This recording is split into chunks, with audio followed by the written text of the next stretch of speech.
Hey guys, what's up? This is Jason, and I did a little review earlier today on the HTC One from T-Mobile, just when I first got it, but I had to run to work, so didn't really have a whole lot of time to touch on it. So this is kind of the after unboxing of it. Basically, this is the box that it comes in. Pretty obvious. I am taking this with my other phone, my Galaxy Note 2, so you'll have to forgive me here. I gotta hold this up. And that's the HTC One.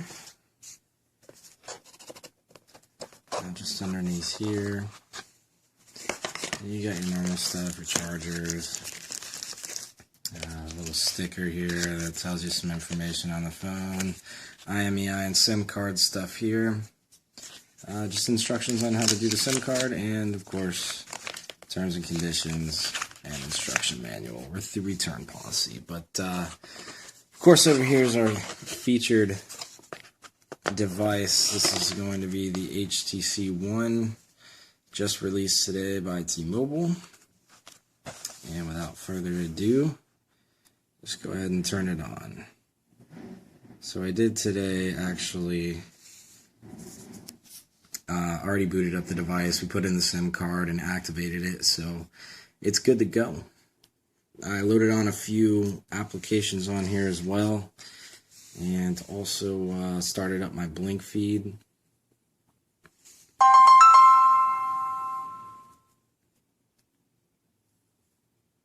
And for most of you who don't have T-Mobile or are looking to switch to T-Mobile, I just moved from Verizon today, and it seems to be pretty good so far. I am connected to Wi-Fi right now, and I have it preferred as my Wi-Fi voice and data, so it's going to show that I have no service because I'm connected to Wi-Fi. But I do have 4G LTE, or not LTE, I'm sorry. I keep saying that, but I'm not used to missing that part. I do have 4G here. So if we just pull this little guy up here, it pulls right up to my Blink feed, which I have a few things here and there. I have my Facebook put in here, my Twitter. My Google Plus is not on there because they don't have Google Plus on the Blink feed yet, which kind of makes me sad a little bit. I wish they did. I use Google Plus all the time. I use Blogger and stuff, so that's certainly important to me, but I'm assuming that they'll probably put this on pretty soon. Anyway, the phone is fast. It is fluid. It is awesome. I've had no hiccups at all. It's very, very quick. I haven't put a whole ton of stuff on here yet, but I really don't foresee this thing slowing down too much. I touched on some T-Mobile bloatware earlier to kind of give you guys a feel as to what bloatware is on here, and all I could really come up with was this small batch of T-Mobile stuff right here. Let's see if I can focus in on that a little bit better. Which is just Lookout, my account, preliminary things that you normally need for your carrier. You got your Google stuff here, your media information, which is really just your music and videos and stuff like that. A little bit of T-Mobile stuff extra that's built into it. But as you can see right here, just mostly stock. There's a few things that I added to it. I wanted to do a speed test on the 4G out here to see how it was, and it went great. It wasn't quite as fast as Verizon, but to be honest, I really don't foresee anybody taking advantage of the full speeds of Verizon. So that being said, it is an excellent phone. I just used Zoe for the first time, probably about 10 minutes ago, and found out, it was kind of hard for me to understand the concept of Zoe. Just short pictures and video. Within the pictures, I didn't really completely understand that. But when I went in and looked at it, that's me. When I went in and looked at it, it actually does its own montage here to where it puts it together for you. So when you start doing Zoe pictures, it starts to put together its own little video of all the pictures that you've taken with Zoe.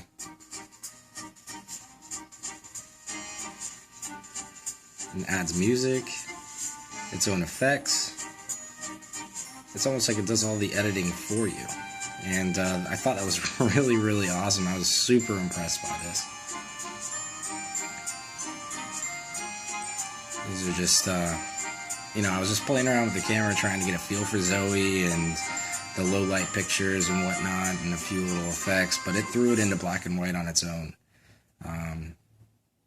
And it gives you your location there and everything. So I'm actually, you can see the reflection right there. I'm still talking on my Galaxy Note 2, but I am so excited about this phone. So anyway, everything has came out to be really, really smooth, and I haven't seen any sort of issues with this whatsoever as far as it slowing down or the network not keeping up with the actual hardware speed of the phone or anything like that. Blink feed has been awesome. Text messaging is very smooth. The keyboard is really, really good. I have no problems with it whatsoever. It does. I always thought the animations kind of looked a little bit behind your touch, but it fixes your screw ups pretty much very easily. You could really mess it up, and it goes right to fixing it for you with no problem. So you just tap that hello, and it'll fit it right in there for you.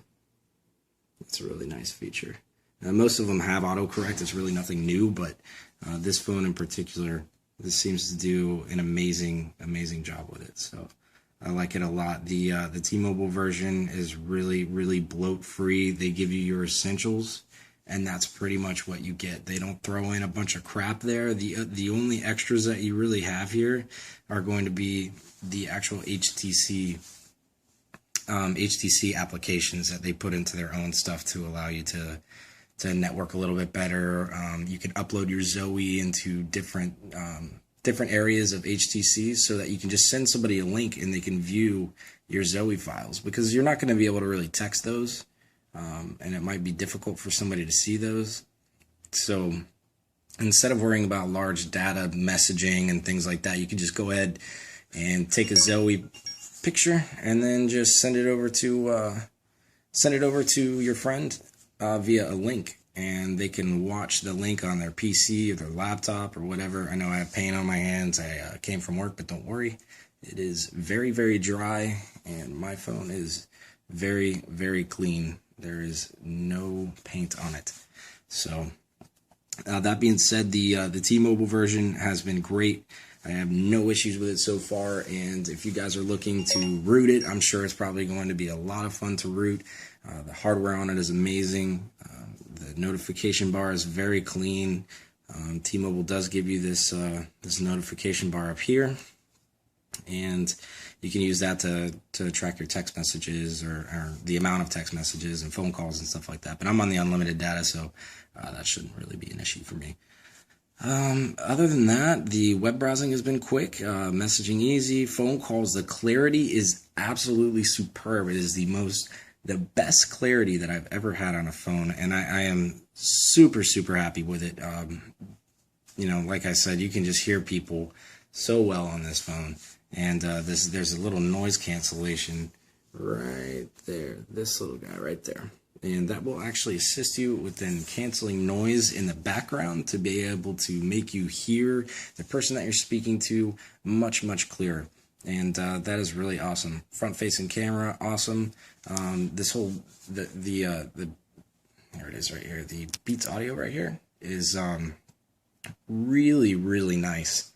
Really nice. These two little audio speakers right here are just absolutely amazing. They're fantastic in the way that they just sound crisp, clean. They face right towards you, so you don't have to cup the back of your camera, or the back of your phone to be able to hear correctly. It is just awesome. It's an awesome device so far. I'm extremely happy with it, and I will post a little bit more later when I find out more information on it. But I got to keep playing with it to really figure out all the details. Thanks for tuning in, guys. I'll talk to you later.